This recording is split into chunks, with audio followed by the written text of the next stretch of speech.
The sound starts at 0347 hours on December 17th, 1944, in the Ardennes forest near the Belgian town of Lanzerath. A deep, hammering roar that does not stop. German troops advancing through the pre-dawn darkness freeze in their tracks, listening to something that should not be possible. A single M1919 Browning machine gun is firing continuous bursts from a farmhouse 200 yards ahead, and has been firing without pause for 7 straight minutes. In standard doctrine, a machine gun barrel overheats and warps after 90 seconds of sustained fire, forcing the crew to cease fire and wait for the metal to cool. But this gun is not stopping. The Germans can hear it, feel it, the relentless rhythm of 30 caliber rounds tearing through the winter air, the muzzle flash strobing like lightning in the fog. They do not know that they are hearing the first field test of modification that will change machine gun tactics forever. A rapid change barrel system that allows a single weapon to maintain continuous fire for as long as ammunition holds out. They only know that somewhere in that farmhouse, an impossible gun is turning their advance into a killing ground, and they have started calling it Das Endlose Donner, the Endless Thunder. If you believe stories like this shouldn't vanish with time, subscribe. Let's keep their memory alive together. The man behind that gun is Staff Sergeant Raymond Keller, a 24-year-old machinist from Pittsburgh who enlisted in the Army in 1942 not because of patriotism or adventure, but because working in a steel mill during wartime felt like contributing to machinery of death without taking responsibility for it. He wanted to see the results of his work, wanted to understand how the tools he built performed under the conditions they were designed for, and so he volunteered for the infantry and specifically requested assignment as a machine gunner. His officers thought the request was strange.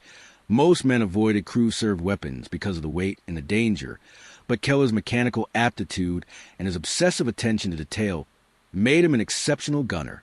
By the time his unit, the 99th Infantry Division, shipped to Europe in October 1944, Keller had already earned a reputation as the soldier who could field strip and reassemble an M1919 blindfolded, who understood the tolerances and pressures inside the weapon better than the engineers who designed it, and who had nearly been court-martialed twice for unauthorized modifications to his equipment. Keller grew up in the shadow of Pittsburgh steel mills, where his father worked as a machinist and his grandfather before him. He learned metalworking the way other boys learned baseball, spending afternoons in his father's workshop filing down rough edges on tool blanks, measuring tolerances with calipers, and understanding that precision was not a luxury, but a requirement. When something failed, whether it was a lathe bearing or a door hinge, the first question was always the same. What broke, and how do we make it stronger? That mindset carried over into his military service. Keller did not see the M1919 Browning as a finished product.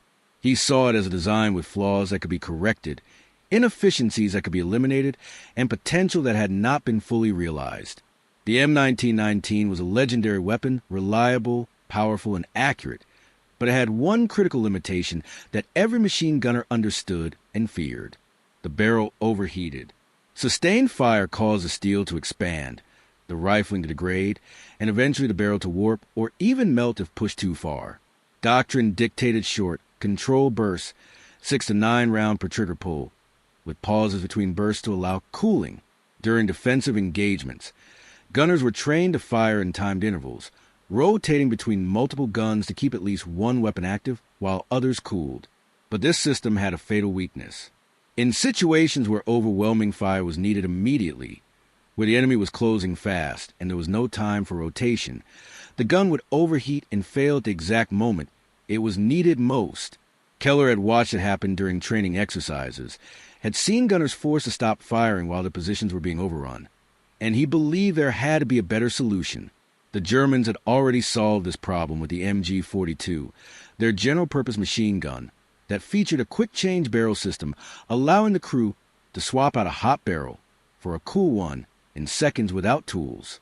Keller had seen captured MG-42s, had studied the mechanism, and understood the brilliance of the design. The barrel was not threaded or locked into place with complex fittings. It used a simple latch and carry handle that allowed the assistant gunner to release the hot barrel, pull it free, and slide a replacement into position in less than 5 seconds.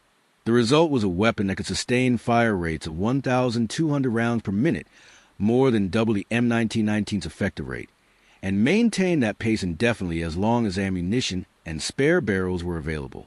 Keller believed the M1919 could be modified to incorporate a similar system, but when he proposed the idea to his company armorer in October 1944, he was told to forget it. The M1919 was not designed for barrel changes in the field. The barrel was fitted with a locking collar and required a wrench and significant disassembly to remove. Any modification would void the weapon certification and likely result in catastrophic failure under combat conditions. Keller was ordered to stop tinkering and follow standard operating procedure. But Keller did not stop. He worked in secret, using tools scrounged from supply depots and scrap metal salvaged from damaged equipment. He designed a modified barrel collar that could be released with a quarter-turn cam lock instead of threading, similar to the mechanism used on industrial pipe fittings. He fabricated a carry handle from steel rod and welded it to a spare barrel, so it could be pulled free without burning the assistant gunner's hands. He machined alignment guides to ensure the replacement barrel seated correctly and maintained headspace tolerances. The entire modification was built from improvised materials, and Keller tested it in secret during off-duty hours, firing short bursts into a hillside and swapping barrels repeatedly to ensure the system worked. It did. He could change a barrel in under 10 seconds, faster than the German system, and the gun maintained accuracy and function through repeated cycles. Keller showed his assistant gunner, Private Louis Caputo, a 19-year-old kid from Brooklyn who trusted Keller's judgment more than he trusted Army regulations. Caputo agreed to help, and the two of them practiced barrel changes until they could do it by feel in complete darkness. Keller fabricated 3 spare barrels, each one hand-fitted and test-fired, and packed them in a canvas roll along with asbestos gloves for handling hot metal. He kept the modification hidden from officers and NCOs, knowing that if discovered, he would face disciplinary action at minimum and possibly a court-martial for unauthorized alteration of military equipment. But Keller did not care about regulations. He cared about surviving the next engagement, and he knew that survival would depend on firepower. That engagement came sooner than anyone expected. On December 16, 1944, the Germans launched a massive counteroffensive through the Ardennes forest, an operation that would later be known as the Battle of the Bulge. The 99th Infantry Division was holding a thinly stretched offensive line along the Belgian-German border when 3 German armies, more than 200,000 troops supported by tanks and artillery, smashed into their positions under cover of fog and winter storms. The American lines buckled and broke in multiple places. Units were overrun, communication collapsed, and entire companies found themselves cut off and surrounded. Keller's platoon was positioned in a farmhouse outside Lanzerath, a tiny crossroads village that controlled access to a critical road network. Intelligence had reported light enemy activity in the area, and the platoon's orders were to hold the position and provide reconnaissance. No one expected the main thrust of the German offensive to come directly through their position. The first indication that something was wrong came at 0330 hours when the sound of engines and tracked vehicles echoed through the darkness. Keller was on watch, manning his M1919 in a second-floor window overlooking the approach road, and he could hear the unmistakable growl of German armor moving through the forest. He woke Caputo and the rest of the squad, and within minutes, the platoon leader, Lieutenant Harris, was on the radio trying to reach battalion headquarters. The radio was dead. Either the lines had been cut or headquarters had been overrun. Harris made the decision to hold the farmhouse and delay the German advance as long as possible, buying time for units further back to organize a defense. Keller positioned his machine gun to cover the main approach, set up his spare barrels within arm's reach, and waited. The German infantry appeared at 0345 hours, moving in company strength, more than 100 soldiers advancing in staggered formations supported by an armored half-track mounting a 20mm cannon. They were not expecting resistance. The forward scouts were walking casually, rifles slung, talking among themselves. Keller waited until they were within 150 yards, well inside effective range, then opened fire. The M1919 roared to life, and the lead squad disintegrated. Men dropped, screaming, diving for cover, scrambling for the ditches on either side of the road. Keller held the trigger down, traversing left to right, pouring fire into the mass of soldiers trying to retreat. The barrel began to glow red within 30 seconds. At 60 seconds, it was white hot, and the weapon's rate of fire began to stutter as the metal expanded. Standard procedure would have required Keller to cease fire and wait for cooling. Instead, he shouted to Caputo, and his assistant gunner slammed the barrel release, popped the cam lock, and pulled the smoking barrel free using the carry handle. Caputo dropped on the floor where it hissed and sizzled, grabbed a cool barrel from the canvas roll, and slid it into the receiver. Keller locked in place, chambered a fresh belt, and resumed firing. The entire barrel change took 8 seconds, and the gun never stopped for more than a heartbeat. The Germans did not understand what was happening. They heard the gun stop, began to move forward, then heard it start again immediately. The same position, the same devastating fire. They went to ground, called for artillery support, and tried to flank the farmhouse through the tree line.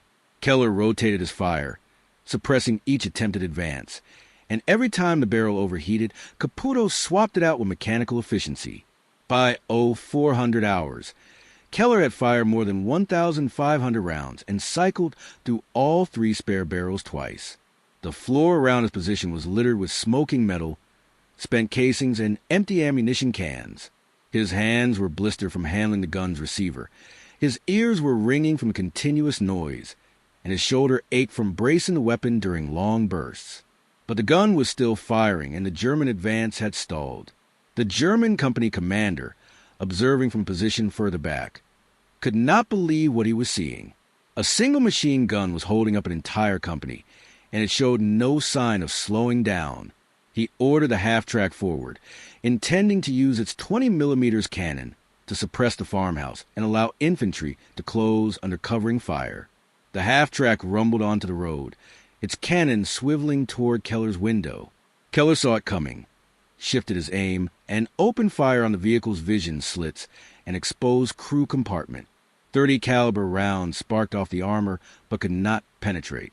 The half-track's cannon fired, and the shell punched through the farmhouse wall 3 feet to Keller's left, showering him with brick fragments and plaster dust. He did not flinch. He kept firing, aiming for the cannon mount, trying to disable the weapon or kill the gunner. Caputo fed another belt into the M1919, and Keller walked his fire across the half-track's front deck. 1 round found a gap in the armor and penetrated the engine compartment. Smoke began to pour from the vehicle's grill. The driver threw it into reverse and backed off the road, the engine sputtering and dying as flames erupted from under the hood. The Germans pulled back, regrouping the tree line, and for 10 minutes, there was an eerie silence broken only by the moans of wounded men lying in the road.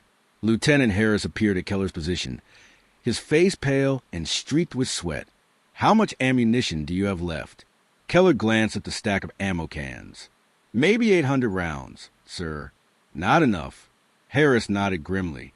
"They're going to come again, and when they do, it will be everything they have.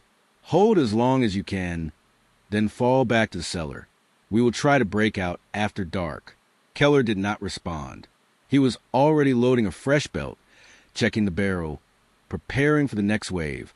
The second assault came at 0430 hours, and it was coordinated and brutal. German mortars opened fire, dropping shells on the farmhouse and surrounding area, forcing the American riflemen to take cover. Under cover of the barrage, 2 platoons of German infantry advanced from multiple directions, moving fast and low, using cover effectively. Keller opened fire the moment they broke from the tree line, and once again, the M1919 became the focal point of the defense. He fired in long, sustained bursts, ignoring doctrine, trusting his modification to keep the weapon functional. Every 90 seconds, Caputo changed the barrel, the 2 of them working in perfect synchronization, a rhythm born from repetition and desperation. The Germans kept coming, and Keller kept firing. Men fell, but others took their places, advancing over the bodies of their comrades, determined to silence the gun that was tearing their assault apart. A German squad made it to within 50 yards of the farmhouse before Keller cut them down. Another group tried to approach from the flank and was engaged by American riflemen firing from ground floor windows. The fight devolved into a chaotic close-range brawl, grenades exploding, rifles cracking, men shouting in German and English, the air thick with smoke and the smell of cordite. Through it all, the M1919 kept firing, its sound cutting to the chaos like a metronome, steady and relentless. The Germans called it Das Endlose Donner, the endless thunder, because it never seemed to stop, never seemed to falter, and the psychological impact of that. Continuous fire was as devastating as the bullets themselves. By 0500 hours, Keller had fired more than 2,500 rounds, exhausted a supply of spare barrels, and was operating on a single barrel that he was nursing through short bursts and forced cooling intervals. His hands were shaking from adrenaline and exhaustion. His vision was blurred from smoke and fatigue, and he could barely hear anything except the ringing in his ears. Caputo was slumped against the wall, breathing heavily, his face blackened with powder residue. The German assault had finally broken. The survivors were retreating back into the forest, dragging their wounded, leaving more than 60 dead and dying on the road and in the fields around the farmhouse. The Americans had held, but the cost was steep. Of the 32 men in the platoon, 11 were dead and 14 were wounded. The farmhouse was a ruin, its walls pockmarked with bullet holes, its roof partially collapsed from mortar fire. But they had held. Lieutenant Harris ordered withdrawal at 0530 hours, and the survivors fell back through the forest toward American lines, carrying their wounded and as much equipment as they could manage. Keller dismantled his M1919, packed the modified barrels in the camlock assembly, and carried the weapon on his back. Caputo helped him, the two of them stumbling through the snow, exhausted and battered, but alive. They reached friendly lines just after dawn, and Keller's weapon, still warm from firing more than 3,000 rounds in less than 2 hours, was immediately seized by ordnance officers who wanted to understand how it had survived continuous use without catastrophic failure. The after-action report filed by Lieutenant Harris credited Keller's machine gun with stopping a reinforced German company and delaying the enemy advance by more than 3 hours, time that allowed the 99th Division to reposition and establish a more defensible line. Ordnance engineers examined Keller's modification, ran tests on the barrel chain system, and within weeks issued a field directive authorizing production and distribution of rapid change barrel kits for M1919 machine guns across the European theater.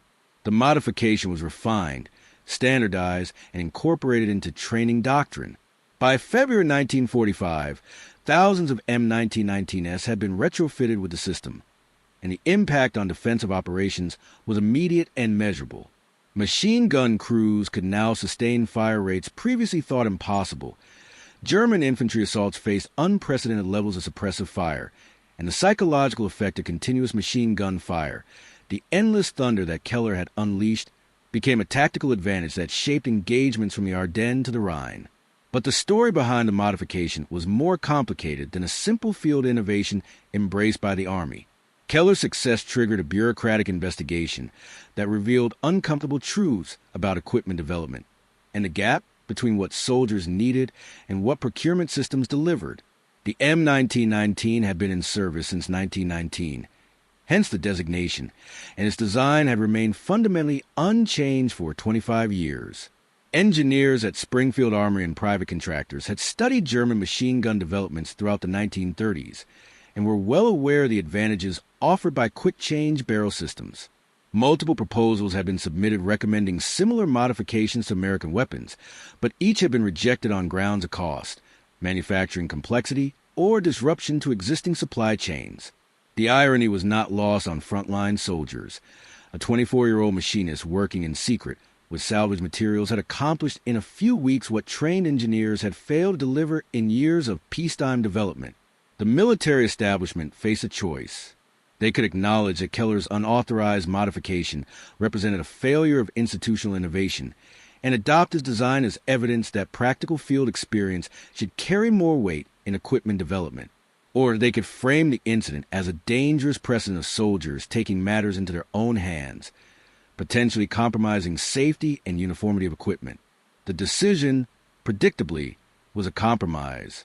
The barrel change system was adopted and credited to the Ordnance Department as a field modification developed through collaboration between combat units and technical specialists. Keller's name appeared in internal documents, but not in official announcements or technical manuals. He received a written commendation for his actions during the defense of Lanzerath, but also a formal reprimand for unauthorized equipment modification. The message was clear. The Army would use his innovation, but it would not celebrate the method by which he developed it. Keller understood the politics and did not fight the decision. He had not modified his weapon seeking recognition or advancement. He had done it to survive, and the fact that it worked and saved lives was sufficient validation. But the incident changed him in ways that were difficult to articulate. He had entered the war with a machinist's faith in precision and engineering, believing that if you understood the mechanics and followed the principles, you could solve any technical problem. What he discovered in the Ardennes was that understanding mechanics was only half the equation. The other half was understanding bureaucracy, institutional inertia, and the strange reality that organizations often resist the very innovations that would make them more effective. It was a lesson that would shape the rest of his life. After his transfer to the Rear Area Supply Unit, Keller continued working on equipment modifications, but now within official channels. He submitted proposals for improvements to everything from ammunition storage to vehicle maintenance procedures, and while most were rejected or ignored, a few were adopted. He learned to navigate the system, to present ideas in ways that made them seem like logical extensions of existing doctrine rather than radical departures, and to credit senior officers with insights that were actually his own. It was frustrating and often demeaning, but it was also pragmatic. Ideas that came from staff sergeants were dismissed as uninformed tinkering. Ideas that came from majors were seriously considered. So Keller learned to work through majors, feeding them concepts and letting them take credit, satisfied with the knowledge that the concepts were being implemented even if his name was nowhere on the paperwork. The war ended in May 1945, and Keller returned to Pittsburgh with a chest full of medals, including a Silver Star for his actions at Lanzerath, though the citation made no mention of the barrel modification that had made those actions possible. He went back to work at the steel mill, married his high school sweetheart, and settled into a life that from the outside looked entirely ordinary. But people who knew him well noticed subtle changes. He was quieter, more deliberate in his speech, and less willing to accept conventional wisdom without questioning it. When presented with a problem, whether it was a malfunctioning piece of mill equipment or a challenge in community planning, his first instinct was to examine whether the standard solution was actually the best solution or simply the most familiar one. He became known as a man who could fix things that others considered unfixable, not through brute force or expensive replacements, but through careful observation and creative reapplication of existing components. In 1952, Keller was contacted by a researcher from the Army's Ordnance Corps who was compiling a history of weapons development during the war. The researcher had found references to Keller's modification and wanted to interview him for the official record. Keller agreed, and over the course of a long afternoon in his Pittsburgh workshop, he walked the researcher through the entire process, from initial concept to final implementation. The researcher asked why he had never patented the design or sought compensation for its adoption. Keller's response was simple. It was not mine to patent. I did not invent the idea of changing barrels. The Germans had that. I just figured out how to apply it to the equipment we had. Besides, you cannot patent something during wartime. Everything belongs to the war effort. The researcher pressed, pointing out that other inventors had received recognition and financial compensation for wartime innovations. Keller shrugged. Maybe they had better lawyers or better connections. I had neither, and honestly, I did not want either. I just wanted the gun to work. The interview was included in a classified technical history of small arms development, but it remained unavailable to the public for decades. It was not until the 1980s, when Cold War-era documents began to be declassified, that military historians and firearms enthusiasts discovered the story.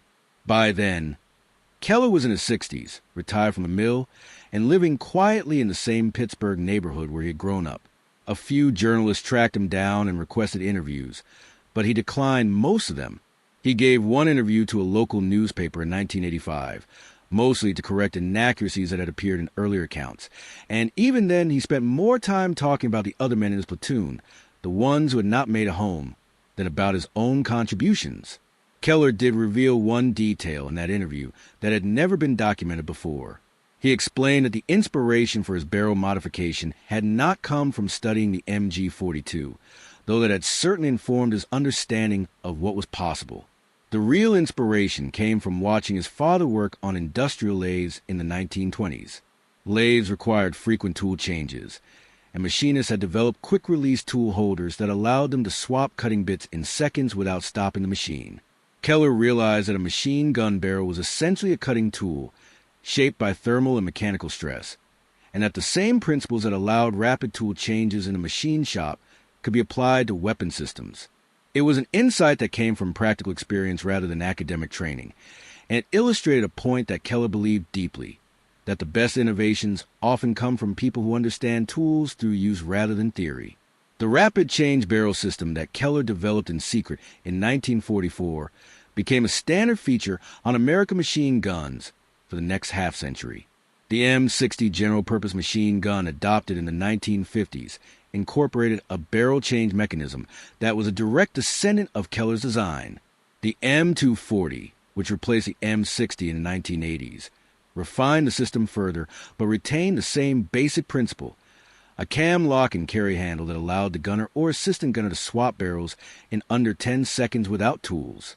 Modern machine guns, including the M249 squad automatic weapon, continue to use variations of this system. Every soldier who has ever changed a barrel under fire, who has maintained suppressive fire through continuous barrel swaps, who has experienced the tactical advantage of a weapon that does not have to stop firing when the metal gets hot, is using a technique that can be traced back to a Pittsburgh machinist working in secret in a Belgian farmhouse in December 1944. But Keller's legacy extends beyond the specific technical modification he created. His story became a case study in military innovation, cited in staff colleges and defense policy discussions as an example of both the potential and the problems of bottom-up innovation.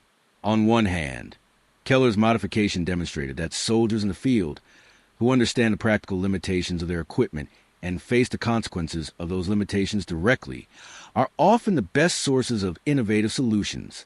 On the other hand, his reprimand and the institutional resistance he faced illustrated how military bureaucracies struggle to balance the need for standardization and safety with the need for rapid adaptation and field experimentation. The tension between these imperatives has never been fully resolved, and debates about how to foster innovation while maintaining discipline and safety continue to shape military doctrine and procurement policy. Raymond Keller died in 1987 at the age of 67. Not from war wounds, but from lung disease caused by decades of breathing steel mill smoke. His funeral was attended by family, neighbors, and a handful of veterans from a 99th Infantry Division who had served with him in the Ardennes. One of those veterans, a former lieutenant who had been platoon leader in a different company, gave a eulogy that included a story Keller had never told publicly. During the final German surrender in May 1945, a captured Wehrmacht officer was being processed through the POW system when he noticed Keller's unit patch. The German officer asked, through a translator, if anyone in the unit had been at Landsrath in December. When Keller identified himself, the officer stared at him for a long moment, then said something in German that the translator hesitated to repeat. Finally, the translator explained, the officer had been a company commander in the assault on Landsrath, and he wanted to know how many machine guns had been in that farmhouse. When told it was a single gun, the officer shook his head in disbelief and said that his men had reported facing at least 3 guns firing simultaneously, that the continuous fire had convinced them they were attacking a heavily fortified position, and that the psychological impact of that endless thunder had broken his company's morale more effectively than the casualties themselves. That story, more than any technical specification or after-action report, captures the true impact of Keller's innovation. It was not just that the rapid change barrel system allowed higher rates of fire or extended engagement times. It was that it fundamentally changed the calculus of infantry combat, turning a single well-positioned machine gun into a force multiplier that could hold ground against overwhelming numbers. The Germans had experienced this advantage with their own MG42, which they called the Hitler saw, because of its distinctive sound and devastating effectiveness. Now, the Americans had achieved the same capability, not through a new weapon system or years of development, but through a simple modification that cost almost nothing and could be implemented immediately. That was the genius of what Keller had done, and that was why his story mattered.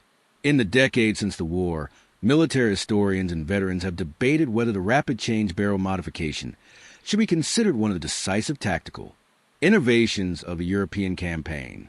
Some argue that its impact was significant but localized, affecting specific engagements but not changing the overall course of the war. Others contend that by allowing American forces to maintain defensive positions with fewer troops and less ammunition, the modification freed up resources for offensive operations and contributed to the speed of the final advance into Germany. The truth probably lies somewhere in between, but what is undeniable is that the modification saved lives, changed tactics, and demonstrated that innovation in warfare does not always come from laboratories and procurement offices. Sometimes it comes from workshops and foxholes, from people who see problems clearly because they face them directly, and who have the skills and courage to fix what is broken even when the system tells them not to try. Raymond Keller never sought to be remembered as an innovator or a hero. He saw himself as a machinist who happened to be in the Army, who applied the skills his father taught him to problems he encountered, and who was lucky enough to survive when so many others did not. But his story endures because it speaks to something fundamental about human ingenuity and institutional resistance, about the value of practical knowledge and the danger of rigid doctrine, and about the reality that progress often comes from the margins, from people working in secret, without permission, driven by necessity rather than ambition. The endless thunder that German soldiers heard in the Ardennes was not just the sound of a modified machine gun. It was the sound of one man refusing to accept that things had to be the way they had always been, and in that refusal, changing the way they would be forever. If this story moved your heart even once, subscribe. It's the least tribute we can give to men like him.